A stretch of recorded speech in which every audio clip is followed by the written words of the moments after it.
எவ்வளோ பெரிய மந்திரி ஆனாலும் அது எத்தனை வருஷத்துக்குன்னு உங்களுக்கு தெரியும். அதுக்கப்புறம் விளைவுகள் என்னன்னு தெரியும் உங்களுக்கு. கையை இப்படி வச்சுட்டு எந்த இடத்துல கையெழுத்து போடணும்னு தெரியாமல் தவிச்ச மந்திரிகளுக்கு இந்த இடத்துல கையெழுத்து போடணும்னு ஐஏஎஸ் ஐபிஎஸ் ஆஃபீஸராக இருந்து இடத்த காமித்த அதிகாரிகளையும் இடம் தெரியாமல் தவித்த மந்திரிகளில் சில பேரையும் நான் அறிவேன்.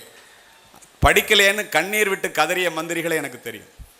பணக்காரர்களுடைய மாளிகையிலே பிள்ளைகள் பிறக்கும் போதே ஏசி வசதியுடன் பயணச்சீட்டு பதிவு செய்யப்பட்டிருக்கு. நம்மை போன்ற ஏழை குடும்பத்தில் பிறக்கின்ற பிள்ளைகளுக்கு பயணத்திற்கு பணமே இருப்பதில்லை. பணக்காரர்களுடைய மாளிகையிலே பிள்ளைகள் வளர்ந்தே பிறக்கிறார்கள். நம்மை போன்ற ஏழை குடும்பத்திலே பிள்ளைகள் பிறந்துதான் வளர்கிறார்கள். ஆனால் ஒன்று தெரிந்து கொள்ளுங்கள் பெற்றோர்களே, வளர்ந்தே பிறப்பது வாரிசுரிமை, பிறந்து வளர்வதே பிறப்பின் பெருமை என்பதை தெரிந்து கொள்ளுங்கள். நஞ்சு கொடுக்கப்படும் நேரம் வரை கிரேக்க நாட்டு கவிதைகளை படித்து கொண்டிருந்தான் சாக்ரட்டிஸ். தூக்கு கயிற்றை முத்தமிடும் வரை படித்து கொண்டிருந்தான் உமர் முக்தார். தூக்கு மேடைக்கு அழைத்து செல்லும் வரை படித்து கொண்டிருந்தான் பகத்சிங். படுக்கின்ற இடம் கூட படிப்பகத்திற்கு அருகாமையில் கேட்டார் அம்பேத்கர். படித்து கொண்டிருந்த புத்தகத்தை முடித்து விட வேண்டும் என்பதற்காக தன்னுடைய அறுவை சிகிச்சையை அடுத்த நாள் மாற்றி வைக்க சொன்னார் பேரறிஞர் அண்ணா.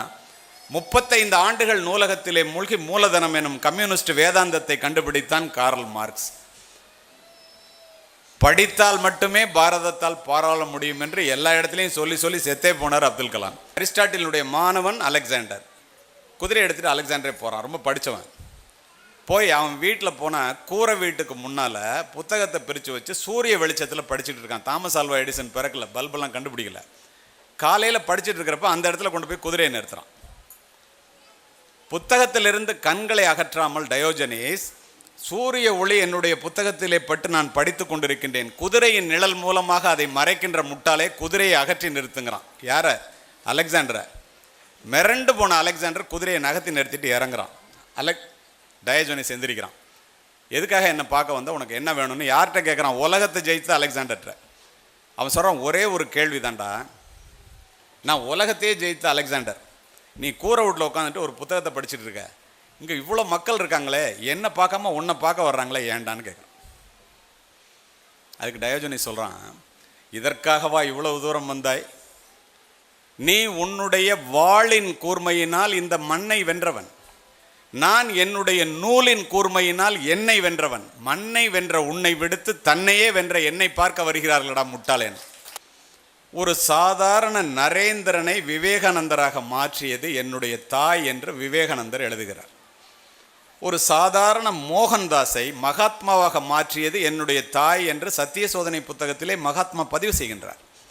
ஒரு சாதாரண சிவாஜியை வீர சிவாஜியாக, சத்ரபதி சிவாஜியாக மாற்றியது என்னுடைய தாய் என்று சிவாஜி எழுதுகின்றான்.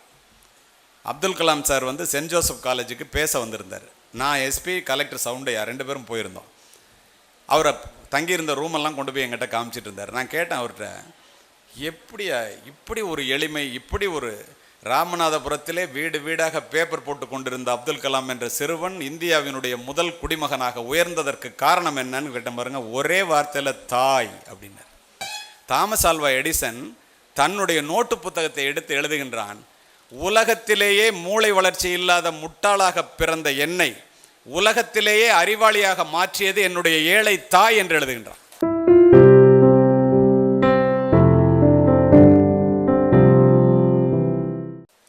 சொல்லடி சிவசக்தி, என்னை சுடர்மிகு அறிவுடன் படைத்து விட்டாய், வல்லமை தாராயோ இந்த மாநிலம் பயனுற வாழுதற்கே என்பான் பாரதி.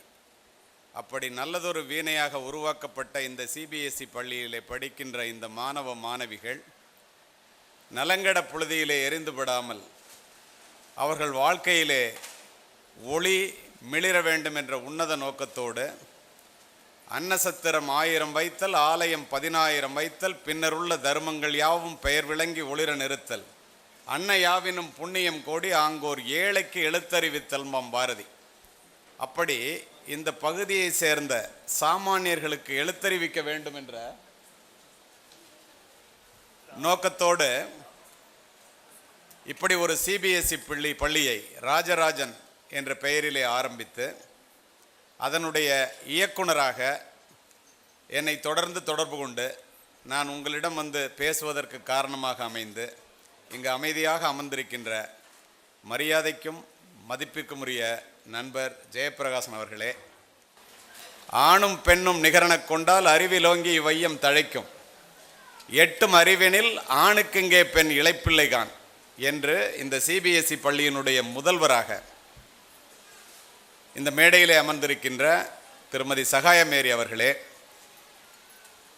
ஏட்டையும் பெண்கள் தொடுவது தீதென்றெண்ணினோர் மாய்ந்து விட்டார், வீட்டிற்குள்ளே பெண்ணை பூட்டி வைத்த விந்தை மனிதர் தலைகவிழ்ந்தார் என்ற பாரதியினுடைய வரிகளுக்கு சான்றாக இந்த மேடையில் அமர்ந்திருக்கின்ற கல்லூரியினுடைய துணை முதல்வர் திருமதி சுகந்தி அவர்களே, நீரளவே ஆகுமாம் நீராம்பல் தான் கற்ற நூல் அளவே ஆகுமாம் நுண்ணறிவு என்பதற்கிணங்க கற்று தெளிந்து அமைதியாக இங்கே அமர்ந்திருக்கின்ற இந்த பள்ளியினுடைய டீன் திரு சுப்பிரமணியம் அவர்களே, எல்லாவற்றுக்கும் மேலாக அடக்கம் அமருள் வைக்கும் அடங்காமை ஆறிருள் வைத்துவிடும் என்று ஆங்கிலத்திலே என்னை அறிமுகப்படுத்தி இந்த பள்ளியினுடைய முதல்வராக இங்கே அமர்ந்திருக்கின்ற நண்பர் விமலன் அவர்களே, ஈன்ற பொழுதிலும் பெரிதுவக்கும் தன் மகனை சான்றோன் என கேட்ட தாய் அல்லது தந்தை என்ற நிலையிலே, தாயின்னு மட்டும் சொல்லிக்கலாம்னு நினைக்கிறேன், ஏன்னா அம்மா மட்டும்தான் அங்கே வந்திருக்காங்க, வழக்கமாக அப்பா வரமாட்டாங்க, அது என்ன காரணங்கிறதையும் நான் சொல்கிறேன் பின்னால். அடுத்து அறிவு சுடர் கொண்டு அறியாமை இருளகற்றுகின்ற ஆசிரியர் பெருமக்களே, பெற்றோர்களே, மற்றோர்களே, பத்திரிகைத்துறை நண்பர்களே, உங்கள் அத்தனை பேருக்கும்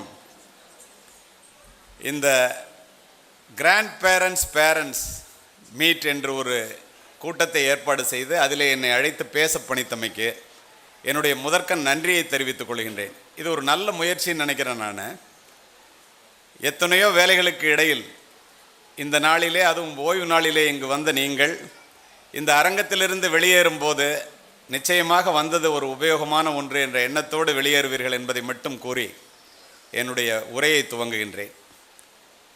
படித்தவர்கள், படிக்காதவர்கள், ஏழைகள், பணக்காரர்கள், உயர்ந்தவர்கள், தாழ்ந்தவர்கள், யாராக இருந்தாலும் ஒருவரை ஒருவர் பார்க்கும்போது கேட்கின்ற முதல் கேள்வி, பிள்ளை என்ன படிக்கிறான், எந்த பள்ளிக்கூடத்தில் படிக்கிறான், எப்படி படிக்கிறான் என்பது தானே ஒழிய எவ்வளவு பணம் வைத்திருக்கிறீர்கள் என்பது அல்ல.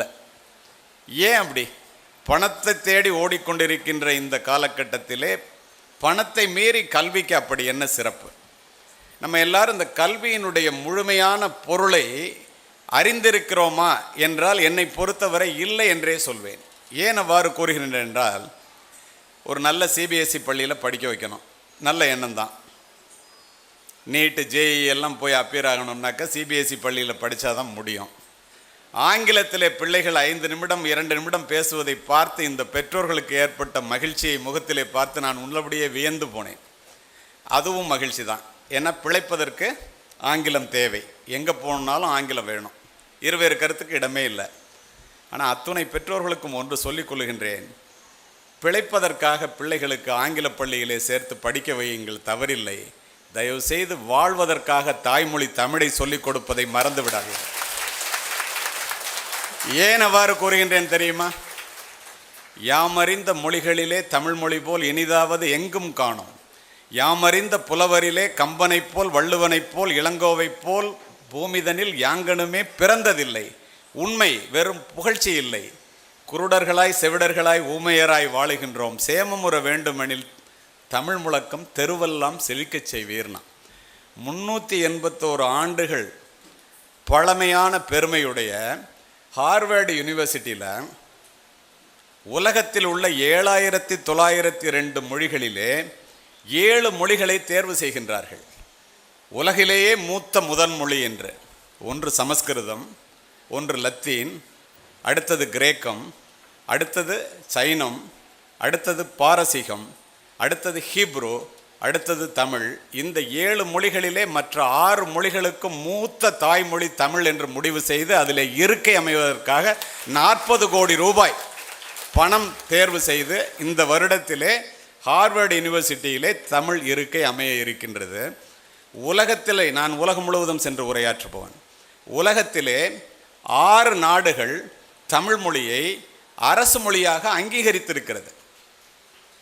இலங்கை, மலேசியா, மொரீஷியஸ், ஆஸ்திரேலியா, கனடா, இப்படி சொல்லிக்கொண்டே போகலாம். நாம் ஏன் இந்த ஆங்கில வழியிலே நீங்கள் பிள்ளைகளை படிக்க வைப்பதை நான் தவறென்று சொல்லவில்லை. சிபிஎஸ்இ பள்ளியிலே படித்து கொண்டிருக்கின்ற உங்களுக்கு நான் பேச வரும்போது நீங்கள் தாய்மொழியான தமிழை மறந்துவிடக்கூடாது. தமிழிலே பேசுவதையும் தமிழிலே எழுதுவதையும் நீங்கள் சொல்லிக் கொடுக்கவில்லை என்றால் ஒரு மொழி அழிந்துவிடும். ஒரு மொழி அழிந்தால் அந்த இனம் அழிந்துவிடும். நமக்கு அடையாளமே நம்முடைய மொழிதான் என்பதை இந்த ஆங்கில பள்ளியிலே படிக்க வைக்கின்ற நீங்கள் பிள்ளைகளுக்கு, அமெரிக்காவிலங்க 2500 பேர் வாஷிங்டன் டிசியில் நான் பேசினேன். அவங்க அங்கே தமிழ் சொல்லிக் கொடுப்பதற்கு டீச்சர் இல்லைங்கிறதுனால இங்கேருந்து அமெரிக்காவிற்கு போனவர்கள் பெற்றோர்கள் டேர்ன் போட்டு சாயங்காலம் 5 மணிக்கு மேலே 7 மணி வரைக்கும் 2 மணி நேரம் ஒவ்வொருத்தரும் ஒவ்வொரு பெற்றோர் ஒவ்வொரு நாளைக்கு தமிழ் சொல்லித்தராங்க. தமிழ் கலாச்சாரத்தை சொல்லித் தருகிறார்கள். வளையல் போடுறதுலேருந்து பாவாடை சட்டை போடுறதுலேருந்து நம்மளுடைய தமிழ் கலை விட்டுவிடக்கூடாது, தமிழ் மொழி விட்டுவிடக்கூடாது என்று. அப்படி இருக்கும்போது நம்ம இந்த ஆங்கிலத்தின் மீது ஒன்று நல்லா தெரிஞ்சுக்கோங்க. ஆங்கிலம் என்பது அறிவல்ல, ஆங்கிலம் என்பது ஒரு மொழி. அதை முதல்ல நீங்கள் எல்லோரும் தெரிஞ்சுக்கணும். நல்லா படிக்க வைங்க ஆங்கிலத்தில். உலகத்தில் எங்கே போனாலும் ஆங்கிலம் வேணும். நான் உலகம் பூரா போகிறேன், ஆங்கிலத்தை வச்சுக்கிட்டு தான் போகிறேன், இல்லைன்னு சொல்லலை. ஆனால் ஒன்று தெரிஞ்சுக்கங்க, நான் ஆங்கிலம் படித்து காவல்துறை அதிகாரியாக ஒரு பெரிய உயர் அதிகாரியாக பணிபுரிந்ததற்கு ஆங்கிலம் உதவியது. ஆனால் இன்று உலகம் முழுவதும் உரையாற்றுவதற்கு என்னை எடுத்துச் செல்வது தமிழ் மொழி தான் என்பதை மனதிலே பதிவு வைத்துக் கொள்ளும். இந்த தமிழ் மொழியினுடைய சிறப்பை தமிழர்கள் உணரணுங்கிறதுக்காக முதல்ல நான் இதை சொன்னேன். சரி, கல்விக்கு வருவோம். கல்வி பிறப்பு முதல் இறப்பு வரை ஒரு மனிதனுக்கு உதவக்கூடியது கல்வி மட்டும்தான். கல்வி ஒன்றுதான் படிக்கின்ற மாணவனையும் அவன் பிறந்த வீட்டையும் இந்த நாட்டையும் உயர்த்தக்கூடியது. ஒரு பிள்ளை அல்லது பெற்றோர் நம்பிக்கை நிறைந்த பயணத்தை இந்த உலகத்திலே முன்னெடுத்து செல்ல வேண்டும் என்றால் அதற்கு அடிப்படை தேவை கல்வி. இதெல்லாம் விட ஒருபடி மேலே போய் பார்த்தீங்கன்னா, இந்த மாதிரி பள்ளியில் நீங்கள் சேர்க்கறதுனுடைய உபயோகம் என்ன என்று, எவ்வளவு பெரிய கோடீஸ்வரனாக இருந்தாலும் கல்வியை பெற்றோர்களிடமிருந்து எந்த கும்பனாலும் சொத்தாக பெற முடியாது. அவனவன் படித்துத்தான் அறிவினை வளர்த்து கொள்ள முடியும். அதனால்தான் பணத்தை விட கல்வி பெரியது என்பதை பிள்ளைகளுக்கு சொல்லித்தார்கள். அதோடு மட்டுமல்ல, இந்த உண்மைகளை எல்லாம் உணர்ந்த காரணத்தினால்தான் படிக்காமல் இருப்பதை விட பிறக்காமல் இருப்பதே மேல் என்றான் பேரறிஞன் பிளேட்டோ. அறியாமை என்பது வெட்கப்பட வேண்டிய ஒன்று, அறிந்து கொள்ளவே விருப்பம் இல்லாமை என்பது அதனை விட வெட்கக்கேடு என்று சொன்னவன் பெஞ்சமின் பிராங்க்லின் என்ற மிகப்பெரிய அறிவாளி. இந்த உலகையே மாற்றக்கூடிய ஒரு ஆயுதம் உண்டு. அந்த ஆயுதத்தினுடைய பெயர் கல்வி என்று சொன்னவர் நெல்சன் மண்டேலா. படிக்க தெரியாத மந்திரியாக இருப்பதை விட படிக்க தெரிந்த ஏழையாக இருந்து இறப்பதுவே மேல் என்று சொன்னவன் மெக்காலே, மிகப்பெரிய அறிவாளி. இதெல்லாம் ஏன் இப்படி சொன்னாங்க? பெற்ற பிள்ளை கைவிட்டாலும் கற்ற கல்வி கைவிடாது. மகாத்மா காந்தி. முதுமையை முன்னிட்டு முன்னதாக செய்து வைத்துக் கொள்கின்ற பாதுகாப்பு பணிகளிலேயே மிகவும் உயர்ந்தது கல்வி சொன்னவன் மேதை அரிஸ்டாட்டில். ஏன் அவ்வளவு தூரம்? படித்தால் மட்டுமே பாரதத்தால் பாராள முடியும் என்று படித்து படித்து உங்களை போன்ற பெற்றோர்களிடம் மாணவர்களிடம் சொல்லி சொல்லி உங்கள் முன்னிலையில் இறந்தே போனார் மேதகு மாமனிதர் அப்துல் கலாம். இவங்கெல்லாம் இந்த படிப்பை பற்றியே சொன்னாங்களே. ரஷ்ய புரட்சிக்கு பிறகு செஞ்சதுக்கத்திலே நின்று லெனின் உரையாற்றி கொண்டிருந்தான். இப்படி கூடியிருக்கின்ற பெரியவர்களையும் மாணவர்களையும் மாணவிகளையும் பார்த்து அவன் ஒரே ஒரு வார்த்தை சொன்னான். இந்த ரஷ்யாவை அமெரிக்காவை விட மிகப்பெரிய வல்லரசாக மாற்றி காட்ட என்னால் முடியும். ஆனால் உங்களுக்கு 3 கடமைகள் இருக்கிறதுன்னா. ஒரு பெண் எழுந்து முதல் கடமை என்ன என்று கேட்டால் படியுங்கள்னா. ஒரு மாணவன் எழுந்து 2வது கடமை ஆண்களுக்கு என்ன என்று கேட்டான், படியுங்கள்னா. ஒரு முதியவர் எழுந்து 3வது கடமை என்ன என்று கேட்டார், படியுங்கள் என்றே சொன்னான். ஏன் படியுங்கள் படியுங்கள் படியுங்கள் என்று முத்தரப்பினருக்கும் லெனின் கூறினான் தெரியுமா? யாரெல்லாம் பெரியவர்களாக இருக்கட்டும் அல்லது சிறியவர்களாக இருக்கட்டும், இன்று புத்தகங்களை நோக்கி யாரெல்லாம் தலை குனிகிறார்களோ அவர்கள் அத்தனை பேரும் நாளை இந்த உலகிற்கு முன்னால் தலை நிமிரலாம் என்ற ஒரே காரணம்தான். அப்படின்னா இந்த கல்வியினுடைய சிறப்பு எந்த அளவு பாருங்க. இப்போ நான் உங்கள்கிட்ட தமிழ் மொழியை பற்றி சொன்னேன். அதில் சுருங்க சொல்லி விளங்க வைப்பதை போல வேறு எந்த மொழியிலும் இல்லை. ஓதாமல் ஒரு நாளும் இருக்க வேண்டாம், உலக நீதி. ஒரு நாள் கூட பிள்ளைய படிக்காமல் இருக்க வேண்டாம்னு அம்மா அப்பா சொல்லுங்கள். பெரியவர்களும் ஒரு நாள் கூட நல்ல புத்தகங்களை படிக்காமல் இருக்காதீர்கள் என்று பொருள். இளமையில் கல், சின்ன வயசுலேயே படிச்சிரு. ஆத்திச்சூடி. கல்வி கரையில் கற்பவர் நாள் சில, நாலடியார். கற்றது கைமண்ணளவு, கல்லாதது உலகளவு, ஔவையார். என்னும் எழுத்தும் கண்ணெனத்தகும், கைப்பொருள் தன்னில் மெய்ப்பொருள் கல்வி, கொன்றைவேந்தன். ஒருமைக்கண் தான் கற்ற கல்வி ஒருவருக்கு எழுமையும் ஏமாப்பு உடைத்து. ஒரு பிறவியில் ஒருத்தர் படித்த படிப்பு 7 பிறவிக்கு துணை போகுங்கிறான். எப்படி 7 பிறவிக்கு துணை போகும்னா நீங்கள் பாருங்களேன். உங்களோட தாத்தா படிச்சிருக்க மாட்டாங்க, உங்கள் அப்பா 5வது வரைக்கும் படிச்சிருப்பார், உங்களை கிராஜுவேட் ஆக்கியிருப்பாங்க. நீங்கள் உங்கள் பிள்ளைய ப்ரொஃபஷனல் கோர்ஸில் சேர்ப்பீங்க, அவன் அதுக்கப்புறம் அடுத்த ஜெனரேஷனில் ஐஏஎஸ் ஆவான், ஐபிஎஸ் ஆவான். எத்தனை பிறவிக்கு அது தொடருது பாருங்கள். அப்படி என்றால் கல்வி எவ்வளவு சிறந்தது என்று பாருங்கள். அதோடு மட்டுமல்ல, மன்னரும் மாசர கற்றோனும் சீர்தூக்கின் மன்னரில் கற்றோன் சிறப்புடையோன். மன்னருக்கு தன் தேசமல்லால் சிறப்பில்லை, கற்றோர்க்கு சென்ற இடமெல்லாம் சிறப்பு. ஒரு அரசனாக இருந்தால் கூட நம்ம நாட்டில் மட்டும்தான் சிறப்பு. ஆனால் படிச்சுட்டேன்னா உலகத்தில் நீ எந்த மூலைக்கு போனாலும் சிறப்பு. அதனால படி. பெற்றோர்கள்லாம் இப்போ நிறைய பொருள் தேடி பிள்ளைக்கு சேர்த்து வைக்கணும்னு நம்ம நினைக்கிறோம்ல. ஏராள செல்வத்தை ஈதலினும் பிள்ளைக்கு சீராய் தரும் கல்வி சீர் என்கிறது நபிமொழி குறள். பெற்றோர்கள் பிள்ளைக்கு எவ்வளவு சொத்து சேர்த்து வைத்தாலும் எல்லாத்த விட பெரிய சொத்து இந்த கல்வி தாண்டான்னு சொல்லு. அரும் பரிசு பிள்ளைக்கு 1000 ஈதலினும் பெரும் பரிசு கல்வி என பேசு என்கிறது மேலது. எவ்வளோ பரிசு நீங்கள் பிள்ளைக்கு கொடுத்தாலும் எல்லாத்த விட பெரிய பரிசு என்னென்னா நீங்கள் பிள்ளைங்களுக்கு கொடுக்குற கல்வி தாண்டான்ட்டான். ஏன் அப்படி சொன்னான்? இப்போ இங்கே மேலே உட்காந்துருக்கிறவங்கள பாருங்களேன், வரிசையாக எல்லாரையும் பாருங்கள். ஏன் இவங்கெல்லாம் மேடையில் உட்காந்துருக்கேன்? எக்குடி பிறப்பினும் யாவரே ஆயினும் அக்குடியில் கற்றோரை மேல் வருகவென்பர். இப்போ 2 பிள்ளைங்க இங்கே வந்து பேசுனுச்சு. மற்ற பிள்ளைங்களை விட அந்த பிள்ளைங்க 2 நல்லா பேசுனதுனால தான் அந்த பிள்ளைய கூப்பிட்டு பேச வைக்கிறாங்க. அப்போ எந்த குடியில் பிறந்தாலும் நீ யாராக இருந்தாலும் நீ படிச்சுட்டேன்னா மேடைக்கு வான்னு கூப்பிடும். எப்பிறப்பாயினும் ஏமாப்பு ஒருவருக்கு மக்கட்பிறப்பில் பெரிதல்ல, அப்பிறப்பில் கற்றலும் கற்றவை கேட்டலும் கேட்டதன்கண் நிற்றலும் கூட பெரினா. எந்த பிறவியாக இருந்தாலும் நீ படிக்கணும், படித்தவன் சொல்கிறத கேட்கணும், கேட்டபடி நடக்கணும். இதை பிள்ளைகளுக்கு சொல்லித்தர வேண்டிய பொறுப்பில் மிக்கவர்கள் பெற்றோர்களே. ஏன் தெரியுமா? பெற்றோர்களுக்கு 1 பிள்ளை இல்லைன்னா 2 பிள்ளை, ஆசிரியர்களுக்கு 40 இல்லைன்னா 50 பிள்ளைங்க. யார் பிள்ளைகள் மீது அதிக கவனம் செலுத்த முடியும் என்பதை உங்களுடைய முடிவுக்கே விட்டு விடுகின்றேன். அடுத்து இப்படியே வரிசையாக சொல்லிட்டு வரான்ல, நம்ம இங்கே உட்கார்ந்துருக்கிற அத்தனை பேரும் நான் ஒரு சாதாரண ஏழை குடும்பத்திலிருந்து வந்தவன். இதே தஞ்சாவூர் டிஸ்ட்ரிக்டில் பூதலூர் என்னுடைய சொந்த ஊர். இதை ஏன் இந்த இடத்துல சொல்கிறேன்னா, பணக்காரர்கள் படிக்கிறாங்களோ இல்லையே, நம்ம ஏன் படிக்கணும்? ஏன் படிக்கணும் தெரியுமா? பணக்காரர்கள்னால் நம்ம இல்லை, அம்பானி, அதானி, டாட்டா, பிர்லா. வீடு கட்டணும்னா 1000 கோடியில் கட்டுவான். அதுக்கு எத்தனை சைஃபர் நமக்கு தெரியாது. நம்மெல்லாம் ஏழை குடும்பத்திலேருந்து வந்தவங்க எல்லாருமே. அப்போது என்ன தெரியுது இதில்? பணக்காரன் படிக்கலைனாலும் நம்ம படிக்கணும். நம்ம படிக்கிறதுல என்ன பெருமை? பணக்காரர்களினுடைய மாளிகையிலே பிறக்கின்ற பிள்ளைகளினுடைய கால்களை கூட தாங்குவதற்கு தோள்கள் காத்திருக்கின்றன. ஒரு பிள்ளை பிறந்தால் 4 வேலைக்காரன் தூக்கி தோளில் வச்சுக்குவோம். நம்மை போன்ற ஏழை குடும்பத்திலே பிறக்கின்ற பிள்ளைகளினுடைய தோள்களுக்கோ சுமைகள் காத்திருக்கின்றன. அம்மா அப்பாவை பார்த்துக்கணும், தங்கச்சியை படிக்க வைக்கணும், தம்பியை கல்யாணம் பண்ணணும், நம்ம படிக்கணும், நம்ம கல்யாணம் ஆகணும், நம்ம பிள்ளைங்களுக்கு சொல்லித்தரணும். இவ்வளோ கடமைகள் இருக்குது. அப்போது ஏழை பிள்ளைங்களுக்கும் பணக்கார பிள்ளைங்களுக்கும் என்ன வித்தியாசம் நமக்கு தெரியுது?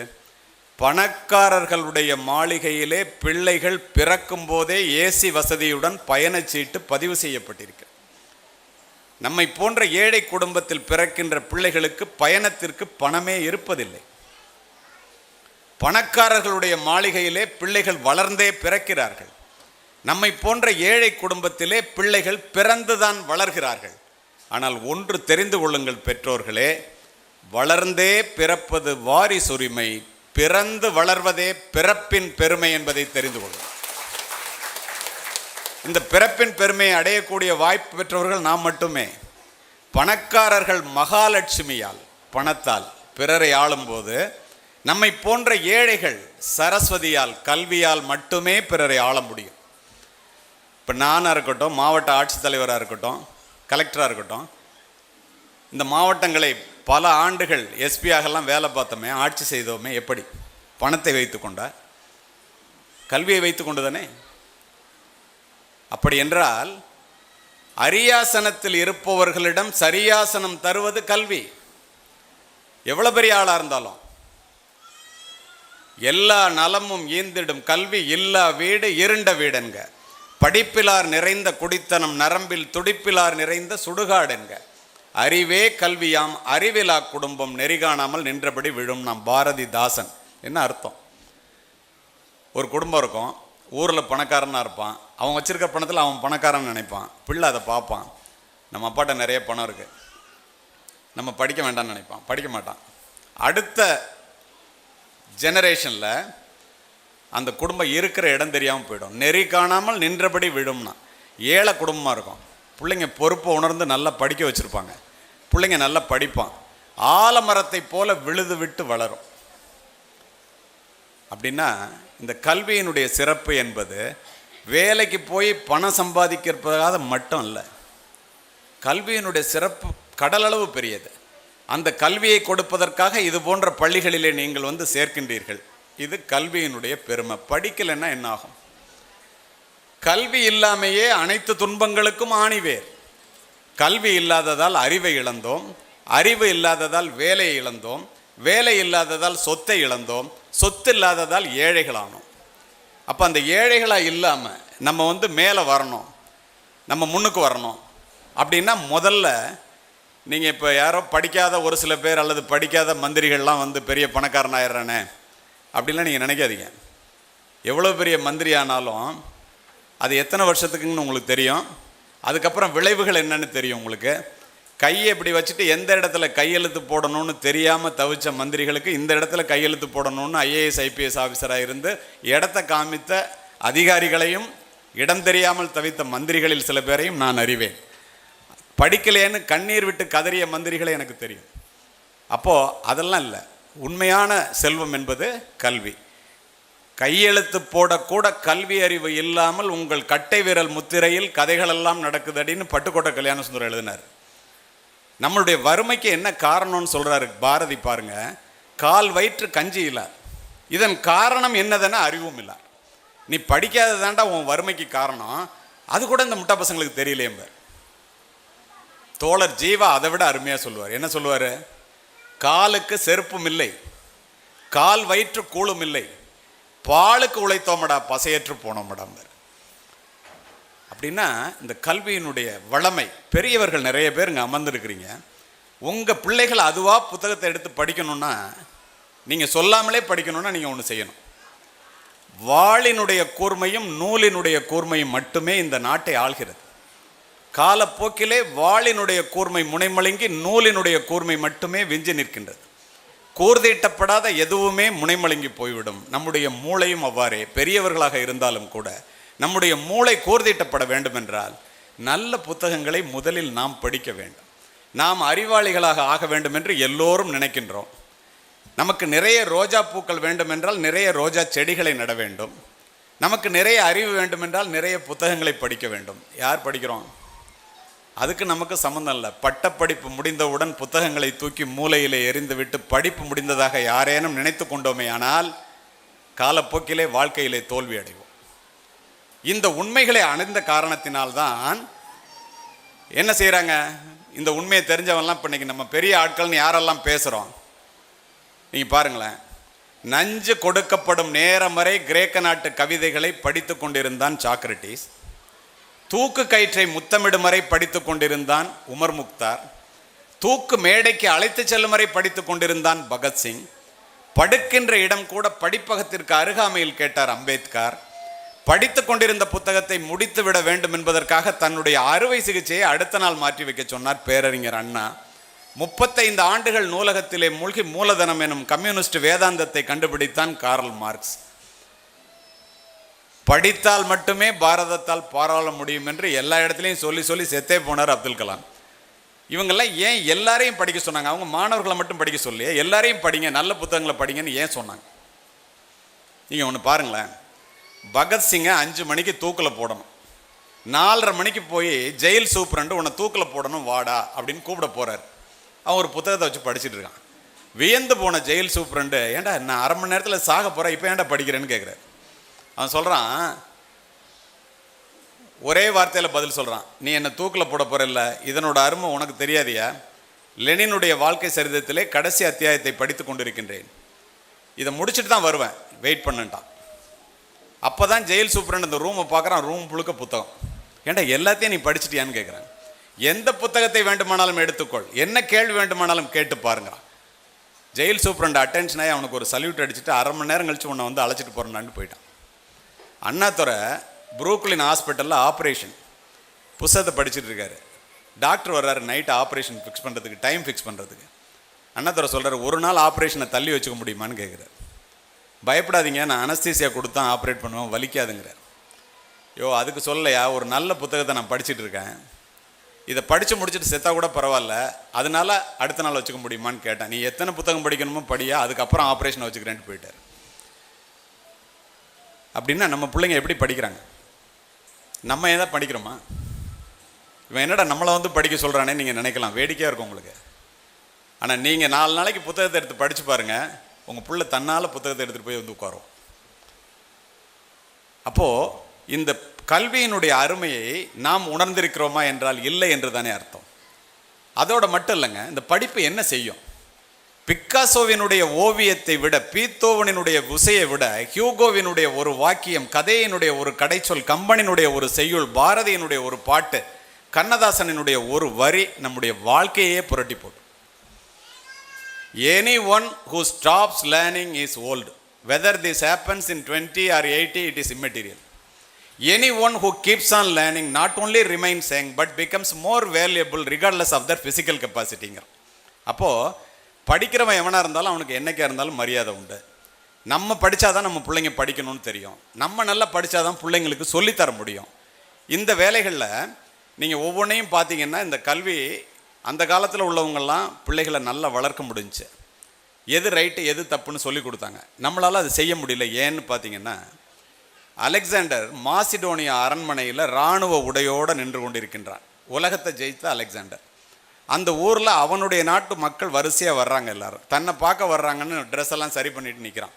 ஒருத்தன் கூட இவனை பார்க்கல, எல்லாம் நேராக போகிறான். தளபதியை கூப்பிட்டு, ஏன்டா என்ன பார்க்காம எங்கே போகிறான் எல்லாருன்னு கேட்குறான். நம்ம நாட்டில் டயோஜனிஸ்ன்னு மெத்த படித்த ஒரு ஞானி இருக்கிறாரு, அவரை பார்க்க போகிறாங்க, நான் பார்க்கணும், அவனை போய் அழைச்சிட்டு வாங்குறாரு.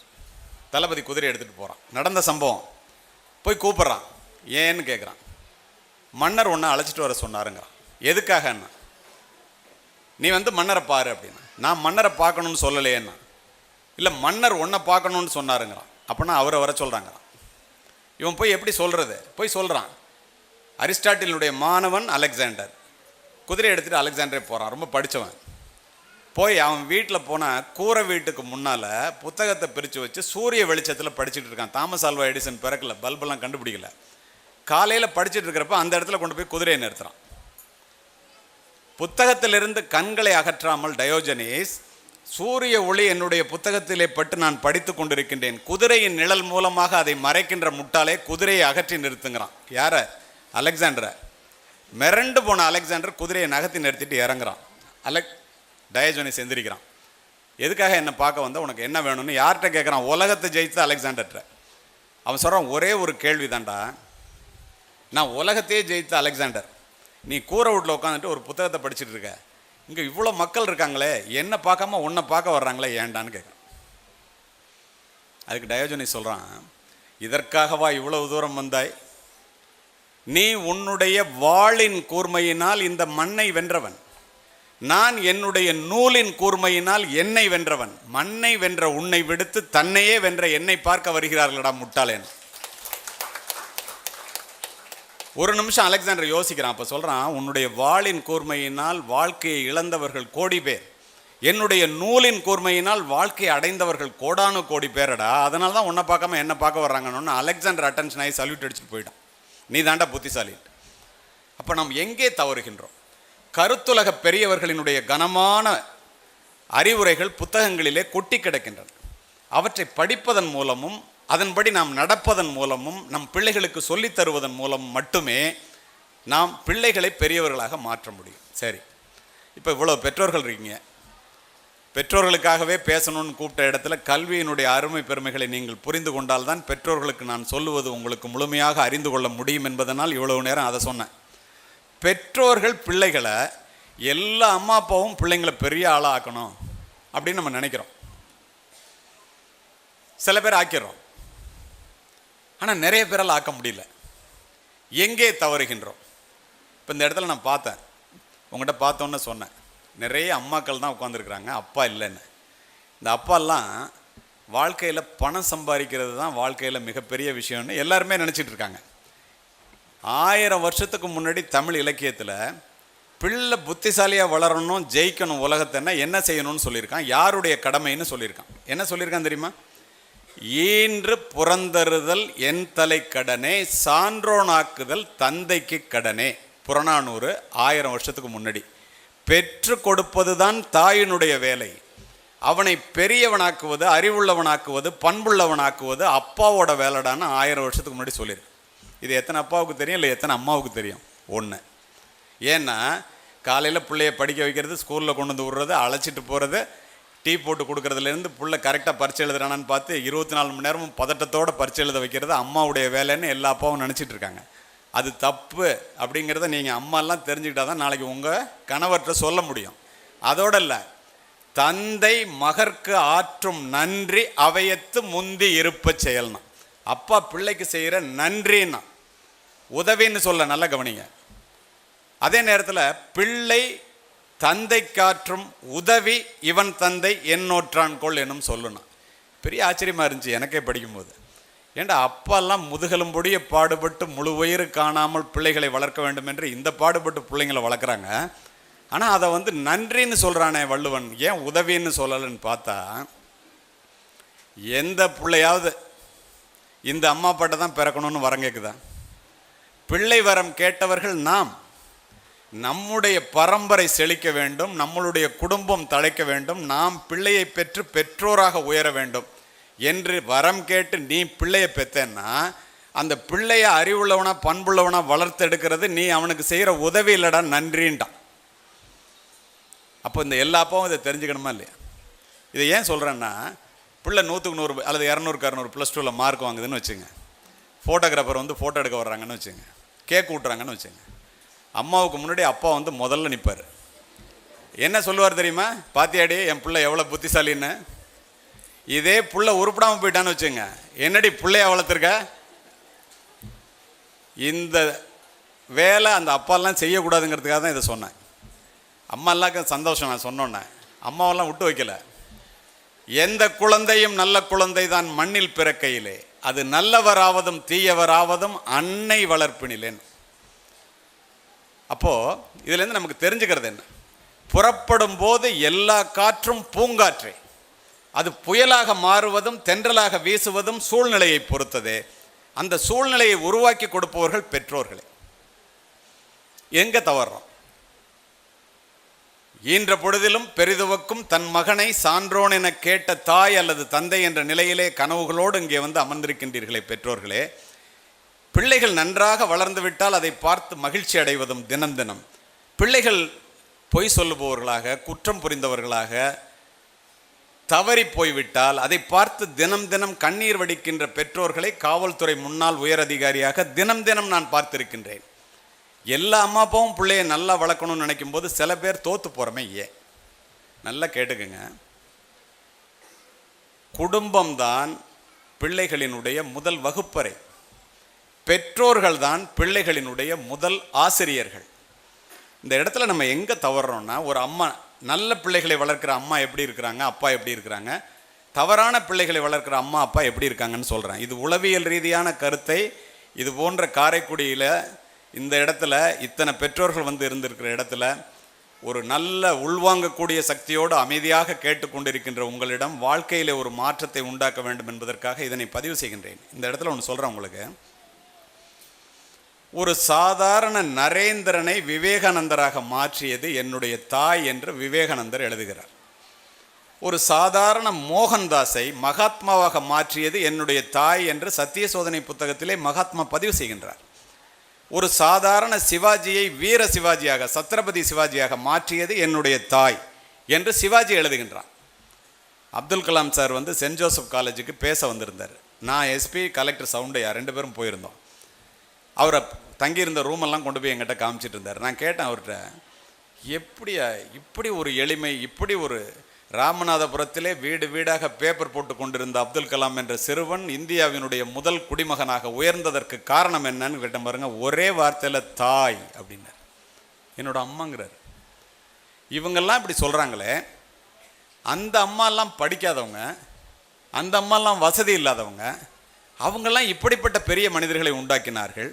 நம்மெல்லாம் ரொம்ப படித்தவங்க, ரொம்ப வசதியானவங்க, ஒரு பிள்ளை 2 பிள்ளைய வச்சுட்டு படாத பாடுபட்டு படித்து பாஸ் பண்ணானா போதும்னு தவிக்கிறோமே, இது ஏன்? என்ன காரணம் தெரியுமா? அந்த தாய்மார்கள் எல்லாம் பிள்ளைகளே உலகம் என்று வாழ்ந்தார்கள். செல்ஃபோன் கிடையாது, மெகா டிவியில் சீரியஸ் பார்க்குறது கிடையாது, சீரியல் பார்க்குறது கிடையாது, 24 மணி நேரமும் மெகா சீரியல் பார்க்குறதெல்லாம் கிடையாது. பிள்ளைகளே உலகம் என்று வாழ்ந்தார்கள். நீங்களும் பிள்ளைகளே உலகம் என்று நினைப்பீர்கள் என்று எனக்கு தெரியும். ஆனால் அதுபோல் வாழ்கிறோமா என்றால் இல்லை என்று சொல்லுவேன்.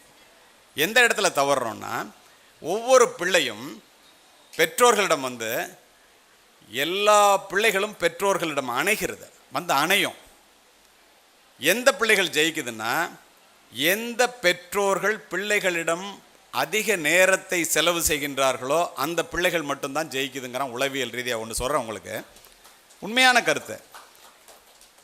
தாமஸ் ஆல்வா எடிசன் ஆயிரக்கணக்கான கண்டுபிடிப்புகளை கண்டுபிடித்து, இதோ எரிகிறதே இந்த லைட் பல்பை கண்டுபிடிச்சவர். 4ஆம் வகுப்பு படிக்கும்போது இதே மாதிரி ஒரு பள்ளிக்கூடத்தில் அவங்க வாத்தியாரும் ஒரு லெட்டர் எழுதி கொடுத்து அனுப்புகிறார். தாமஸ் ஆல்வா எடிசனுடைய அப்பா இல்லை, அந்த ஏழை விதவை தாய் அந்த லெட்டரை படிக்கிறாங்க. படித்தோடனே கண்ணில் தண்ணி கொட்டுது. நடந்த சம்பவம். படித்து முடித்தோடனே புள்ள பக்கத்தில் நிற்கிறான். என்னம்மா, வாத்தியார் கொண்டு வந்த லெட்டரை உன்ட்ட கொண்டு வந்து கொடுத்தா நீ ஏமா அழுவுற, அதில் என்ன எழுதியிருக்குன்னு கேட்குறார். ஒரு நிமிடத்திலே சுதாரித்து கொண்ட அந்த ஏழை தாய், நீ தான் அந்த ஸ்கூல்லையே மிகப்பெரிய புத்திசாலியாம், உனக்கு சொல்லிக் கொடுக்க வாத்தியாருங்களாலே முடியலையாம், நாளையிலேருந்து நீ பள்ளிக்கூடத்துக்கு வர வேண்டாம், நூல் நிலையத்திற்கு, நூலகத்திற்கு, லைப்ரரிக்கு அழைச்சிட்டு போய் என்ன சொல்லிக் கொடுக்க சொல்லியிருக்காரா, இவ்வளோ பெரிய பிள்ளையா இருக்கே, இவ்வளோ அறிவாளியாக இருக்கேன்னு என் கண்ணில் தண்ணி வந்துருச்சுங்கிறாங்க. அப்படியே நம்பிய அந்த பிள்ளை அடுத்த நாளில் இருந்து லைப்ரரிக்கு போகிறான். இந்த அம்மா போய் டெய்லி அவன் லைப்ரரியில் விட்டுட்டு உட்காந்துருப்பாங்க, அவன் படிப்பான். இதான் அந்த அம்மா செஞ்சது. மிகப்பெரிய விஞ்ஞானியாக ஆயிரக்கணக்கான கண்டுபிடிப்புகளை கண்டுபிடித்து உலகத்திலேயே மிகப்பெரிய அறிவாளியாக உயர்ந்து விட்டான். அம்மா இறந்துட்டாங்க. அம்மா இறந்தோன்னே அந்த வீட்டில் இருந்தால் அம்மா ஞாபகமாகவே இருக்கேங்கிறதுனால வீட்டை காலி பண்ணிவிட்டு தாமஸ் ஆல்வா எடிசன் வேறு வீட்டுக்கு போகணும். எல்லாத்தையும் புத்தகங்களெல்லாம் எடுத்து அடுக்கும்போது ஒரு நோட்டு புத்தகத்திலிருந்து ஒரு கடிதம் கீழே விழுகிறது. அதை 4ஆம் வகுப்பு படிக்கும்போது அந்த ஆசிரியர் எழுதி கொடுத்த கடிதம். அவசர அவசரமாக எடுத்து, அம்மா அந்த கடிதத்தை என்ன இருக்குன்னு நமக்கு தெரியாதடா, நம்ம தான் அப்படியே கொண்டு போய் வாத்தியார் வந்து எழுதி கொடுக்கும்போதே அம்மாட்ட மட்டும்தான் கொடுக்கணும், நீ படிக்கக்கூடாதுன்னு சொன்னார் அப்படின்னு சொல்லிட்டு அதை எடுத்து அவசர அவசரமாக படிக்கிறான். படித்த தாமஸ் ஆல்வா எடிசன் கதறி கதறி அழுகின்றான். அதில் எழுதப்பட்டிருந்தது என்ன தெரியுமா நண்பர்களே? உன்னுடைய பிள்ளை மூளை வளர்ச்சி இல்லாத பிள்ளை, இந்த மாணவர்களுடன் அவனால் படிக்க முடியாது, பிள்ளையை நாளையிலிருந்து பள்ளிக்கு அனுப்ப வேண்டாம் என்று எழுதப்பட்டிருந்தது. ஆனால் அந்த தாய் ஒரு நிமிடம் சுதாரித்து தலைகீழாக மாற்றி அந்த தாய் அந்த பிள்ளையிடம் சொல்லப்போக அவன் மிகப்பெரிய அறிவாளியாக வளர்ந்தான் என்ற வரலாறு மட்டுமல்ல, தாமஸ் ஆல்வா எடிசன் தன்னுடைய நோட்டு புத்தகத்தை எடுத்து எழுதுகின்றான், உலகத்திலேயே மூளை வளர்ச்சி இல்லாத முட்டாளாக பிறந்த என்னை உலகத்திலேயே அறிவாளியாக மாற்றியது என்னுடைய ஏழை தாய் என்று எழுதுகின்றான். இந்த தகவல் உங்களுக்கு பிடிச்சிருந்தா லைக் பண்ணுங்க, உங்க ஃப்ரெண்ட்ஸுக்கு ஷேர் பண்ணுங்க, மறக்காம எங்க சேனலுக்கு சப்ஸ்கிரைப் பண்ணுங்க.